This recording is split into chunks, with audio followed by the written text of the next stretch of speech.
good.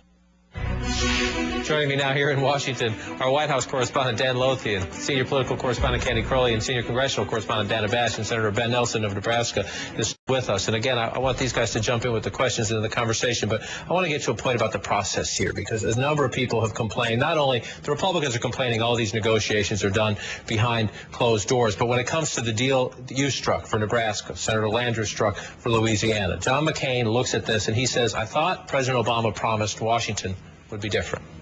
The President of the United States, when running, said we would have a new way of doing business in Washington. There would be change. We would negotiate across the table. We'd have the C-SPAN cameras in. And obviously, with their majorities, and I understand majorities, they decided to govern from the left and without Republican participation. That's why they're in a position of having to purchase the last vote or two. Have they purchased your vote? A lot of people are criticizing this process. Is what is happening and how this is being done, in your view, as a former governor, now a senator, consistent with the president's promise to make Washington different? Well, you know, to make Washington different, you have to have Washington wanting to be different. It's not something that one person can do alone, president or anyone. I don't know that all of Washington wants to be different, and so they're resisting. And I think that's... well, they're resisting. You mean the Republicans won't cooperate. They're resisting. Well, but the Democrats could also do this more openly and say, we're going to be an example to you Republicans if you wanted to. Well, look, my negotiations were what I felt I should have in changes in the bill. And whether it was getting, for example, the flexible savings accounts, having those indexed rather than just sliced in half and stationary. There was all about something in the bill to make it better. But I also negotiated out in front and was criticized by Howard Dean and others when I said no public option, no big government-run plan. Said no to several other things out front. So I think it's hollow criticism. I don't think it holds. This doesn't hold up. Senator, one thing I wanted to ask you is, as I and others stalked you in the halls of the Capitol over the last week as you negotiated an abortion, one of the things that you said over and over is that you wanted to check with your interest groups back home, particularly anti-abortion groups. The National Right to Life of Nebraska, your home state, they put out a scathing statement. I'm sure you've seen it. They said that they've been betrayed by Senator Ben Nelson's agreement, and that they said that you obliterated the hope of pro-life Americans who saw you as the last man standing between the expansion of government funding of abortion and the Hyde Amendment, which of course is what they say they were trying to preserve. I disagree. I don't think that I did that at all. We tried hard with Nelson, Hatch, Casey to try to get the same language essentially as in the Stupak Amendment. That failed. So we went back to the drawing board trying to figure out how else you could do it. As I say, the argument's about a staple.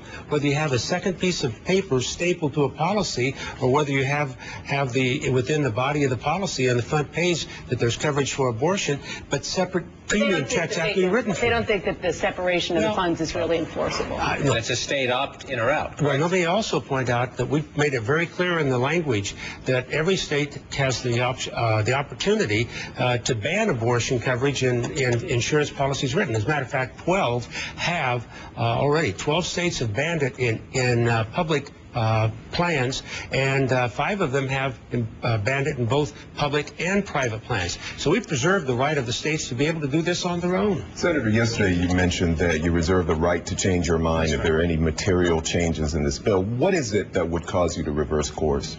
Well, you know, I don't want to lay down, throw down the gauntlet here or lay out or make a bright line or anything like that. But I think you always know material changes. Something that will change the paradigm from where it is. I suppose putting in a public option would do it, probably at the highest point of the list. What about the way the House pays for it? $500,000 tax on them as opposed to the that would break it. That would break it. Sure.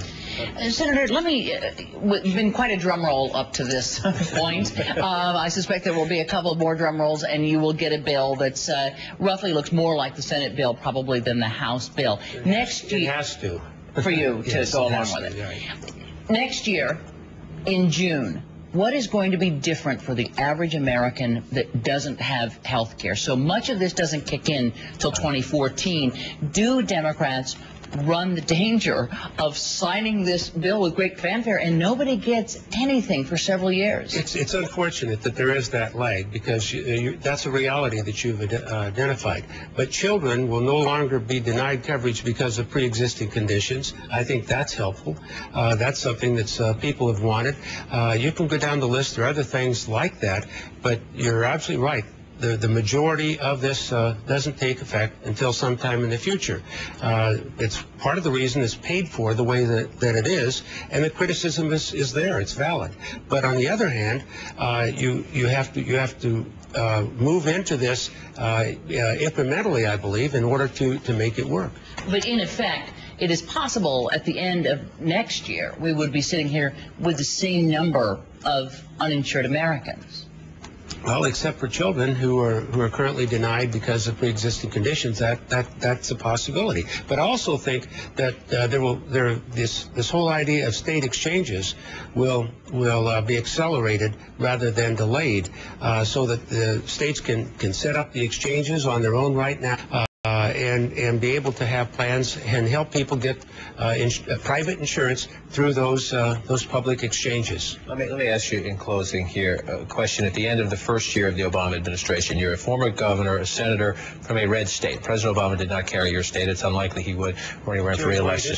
But as a man from the middle of America and conservative America, is your party in the right place when it comes to the budget, health care, other big issues, or is it dominated, in your view, by more liberal members from the two coasts and perhaps too far to the left for middle America? Well, middle America is far more in the center, and in some cases to the right of center. Obviously, that's my preference, and I do what I can to try to pull it, whatever we do, to the right of center or to the center.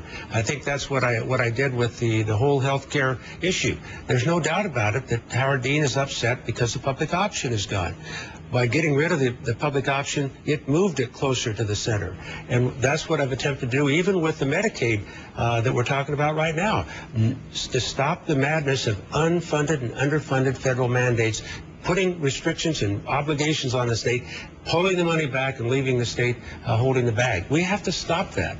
I think what I've done is the beginning of stopping that. Senator Ben Nelson of Nebraska, we thank you for joining with us. We're going to ask our reporters to stand by. Up next, an update on how stranded airline passengers are faring after the massive snowstorm right here on the East Coast. Don't go